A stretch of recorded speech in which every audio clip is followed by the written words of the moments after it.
وقضى ربك ألا تعبدوا إلا إياه وبالوالدين إحسانا।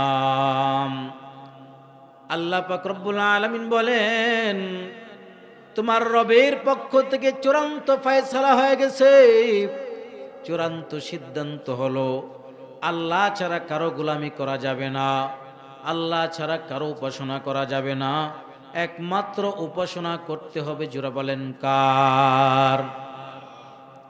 কোনো কিছুর প্রয়োজন হলে চাইবো কার কাছে? জোরা বলেন। আল্লাহর কাছে আমরা চাইবো। আল্লাহর কাছে যদি কোনো ব্যক্তি চায়, আল্লাহ পাক রব্বুল আলামিন তাকে খালি হাতে ফিরিয়ে দেন না। দুনিয়ার মানুষের কাছে যদি আমরা চাই, একবার চাইলে দিবে, দ্বিতীয়বার চাইলেও দিবে, তৃতীয়বার চাইলে পরে মনটা খারাপ হয়ে যাবে।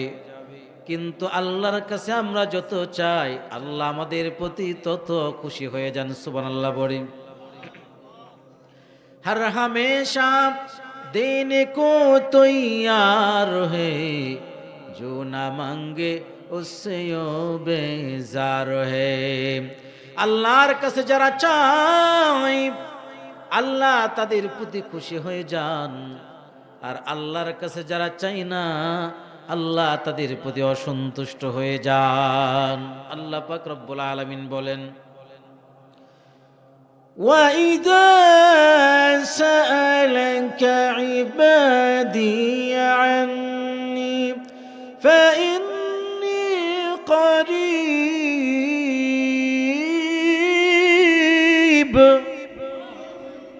আল্লাহ পাক রব্বুল আলামিন বলেন, যখন আমার বান্দা বান্দিরা আমার কাছে প্রার্থনা করে, আমার কাছে চায়, আমি আল্লাহ পাক রব্বুল আলামিন তাদের কাছেই থাকি। উজিবু দাওয়াতাদ দাঈ ইযা দাআন। যখন আমার বান্দা বান্দিরা আমার কাছে চায়, চাইতে দেরি, আমি আল্লাহ পাক রব্বুল আলামিন তাদের ডাকে সাড়া দিতে দেরি হয় না। সুবহানাল্লাহ। রাতের বেলা যখন আমরা ঘুমাই, ঘুমানোর সময় এমন একটা আমল করব, যে আমলটা একেবারে সহজ, পুরুষেরাও করতে পারবে, নারীরাও করতে পারবে, যুবকেরাও করতে পারবে, তরুণেরাও করতে পারবে। অত্যন্ত শর্ট একটি আমল, কিন্তু এই আমলটি করে আল্লাহর কাছে চাইব, তো চাইতে দেরি, আল্লাহ আমার দোয়া কবুল করতে দেরি হবে না। সুবহানাল্লাহ। যখন আমরা রাতের বেলায় ঘুমাইতে যাইব, ঘুমের আগে ওযু করে ঘুমাইব। ওযু করে ঘুমানো কি খুবই কষ্টের কাজ নাকি? কয়েক ঘন্টা সময় লাগে ওযু করলে, কিন্তু ফায়দা কি হবে দেখেন। ওযুর সাথে যদি আমি ঘুমাইতে পারি, আমি যখন ঘুমিয়ে যাব আর ঘুমের দোয়া পরে ঘুমাইব, ডান কাত হয়ে ঘুমাইব, আল্লাহ পাক রব্বুল আলামিন একজন ফেরেশতা নিযুক্ত করে দেন। ফেরেশতা কেমন? ফেরেশতা কেমন বড়, যে ফেরেশতা আল্লাহ পাক আমার পাহারার জন্য নিযুক্ত করে দেন। ওই ফেরেশতা সারাটা রাত বসে বসে আমাকে পাহারা দিবেন। সুবহানাল্লাহ বলে। ফেরেশতা যদি আমাকে পাহারা দেয়, কি বলেন, কোনো ভয় আছে? কোনো টেনশন, কোনো পেরেশানি আছে? কারণ ফেরেশতার সামনে মানুষেরা টিকতে পারবে 20 জন একজন ফেরেশতার সাথে পারবে? 50 জন, 100 জন, পুরা দুনিয়ার সমস্ত মানুষ মিলেও ফেরেশতার সাথে কাজ হবে? ফেরেশতা কেমন বড়, সাধারণ একটা উদাহরণ দিই। আল্লাহ পাকের সৃষ্টি ফেরেশতা এত বড়, এত বড়। ফেরেশতাদের ভিতরে একজন ফেরেশতার নাম হলো আজরাইল। সেই আজরাইলের নাম যদি কেউ শুনে, যত বড় সম্পদশালী হোক, যত বড় নেতা আর সন্ত্রাস হোক, যদি কানে কানে বলে আমি তো আজরাইল, কি বলেন, নেতাগিরির নেতা, নেতামি থাকবে নাকি? কি বলেন, এমপিগিরি থাকবে, মন্ত্রীগিরি থাকবে নাকি? ত্রাস, যার অস্ত্রের গুঞ্জরিতে, যার অস্ত্রের আওয়াজে সমাজের মানুষ থাকতে পারে না, সমাজের মানুষ করে শান্তিতে ঘুমাইতে পারে না, কোন সময় জানি আক্রমণ করে। আজরাইল যদি কানে কানে আইসা বলে আমি আজরাইল, সাথে সাথে নেতাগিরি খতম হয়ে যাবে, ঠিক কিনা? যুবক ভাই, মুরব্বী বাবারা, পর্দার অন্তরালের মা, সেই আজরাইলের মাথাটা কেমন বড়! দুনিয়ার যত সমুদ্র আছে, পদ্মা, মেঘনা, যমুনা, আটলান্টিক মহাসাগর সহ যত সাগর আর উপসাগর রয়েছে, সমস্ত সাগরের পানিগুলো যদি আজরাইলের মাথায় ঢেলে দেওয়া হয়, এক ফোঁটা পানিও মাথা থেকে চলবে, নিচে পড়বে না। আল্লাহু আকবার। আজরাইলের মাথা যদি এমন বড় হয়, দেহটা কেমন বড় হবে! সেই একজন ফেরেশতা এত বড়, যখন আমি ওযু করে ঘুমাই, আল্লাহ পাক আমার পাহারার জন্য সারা রাত একজন ফেরেশতাকে নিযুক্ত করে দেন। সুবহানাল্লাহ।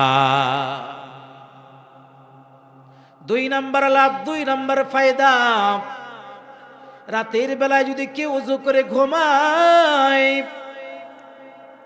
অনেক সময় মাঝ রাতে ঘুম ভেঙে যায়, দেখা যায় জরুরতের প্রয়োজন হতে পারে, যেমন প্রস্রাব পায়খানার প্রয়োজন হতে পারে, ব্যাগ হতে পারে, হঠাৎ করে সন্তান কান্না করেছে, আমি জাগ্রত হয়ে গেছি, যে কোনো কারণে হোক, লাইট অন করার জন্য হোক আর লাইট অফ করার জন্য হোক, যে কোনো কারণে ঘুম ভেঙে গেল।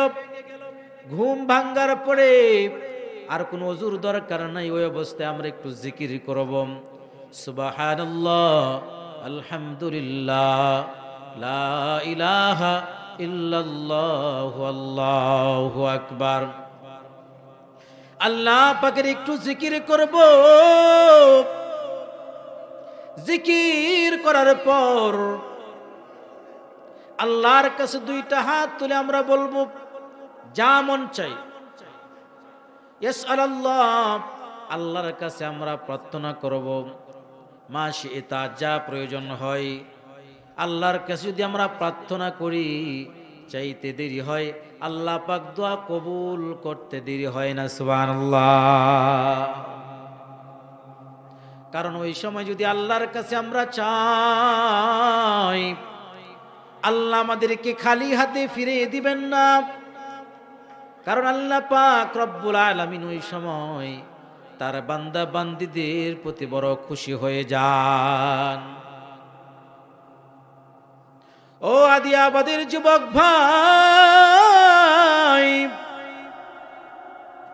আল্লাহর গোলামি করব, আল্লাহর উপাসনা করব। কেমন আল্লাহ! যদি কোনো কিছু করতে চায়, কারো কাছ থেকে অনুমতির প্রয়োজন হয় না। এক দেশ যদি কিছু করতে চায়, আরেক দেশের সহযোগিতা লাগে। এক দেশ থেকে গ্যাস আনতে হয়, আরেক দেশ থেকে তেল আনতে হয়, এইভাবে এক দেশ আরেক দেশের মুখাপেক্ষি হয়ে যায়। কিন্তু আল্লাহ যদি কারো কোনো কিছু এরাদা করেন, ইচ্ছা করেন, আল্লাহ পাক কারো কাছ থেকে পারমিশন লাগে না। কিছু বলেন, যদি যা চায় তাই করতে পারে। আল্লাহ নিজে বলেন, ইযা আরাদা শাইআন আন ইয়াকুলা লাহু কুন ফায়াকুন।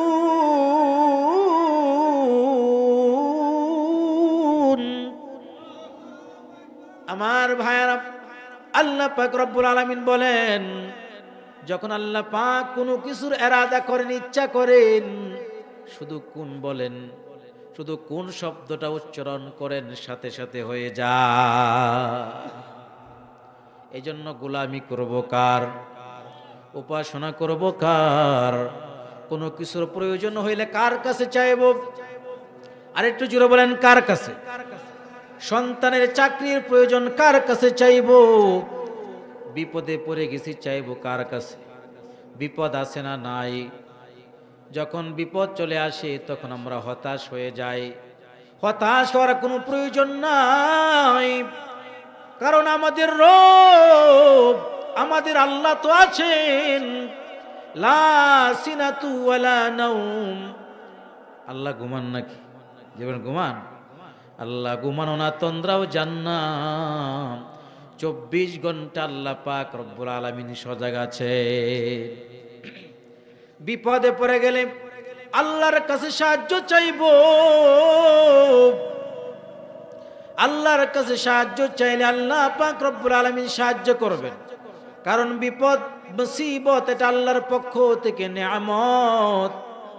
কখনো আল্লাহ পাক রব্বুল আলামিন বিপদ দেন বান্দাকে পরীক্ষা করার জন্য, মুসিবত দেন বান্দাকে পরীক্ষা করার জন্য।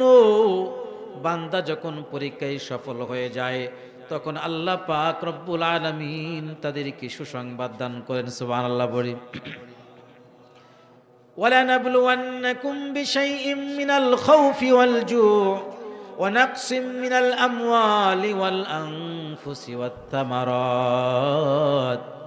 আল্লাহ পাক রব্বুল আলামিন কাউকে সম্পদ দিয়া পরীক্ষা করেন, কাউকে সম্পদ না দিয়া পরীক্ষা করেন।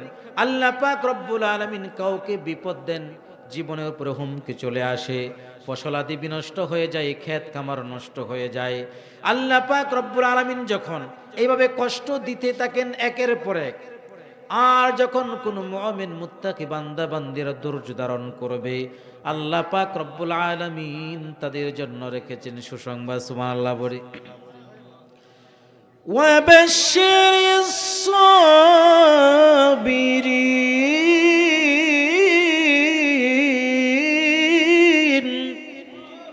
আল্লাহ পাক রব্বুল আলামিন বিপদ মুসিবত দেওয়ার পর যারা ধৈর্য ধারণ করবে আল্লাহ পাক রব্বুল আলামিন তাদের জন্য রেখেছেন সুসংবাদ।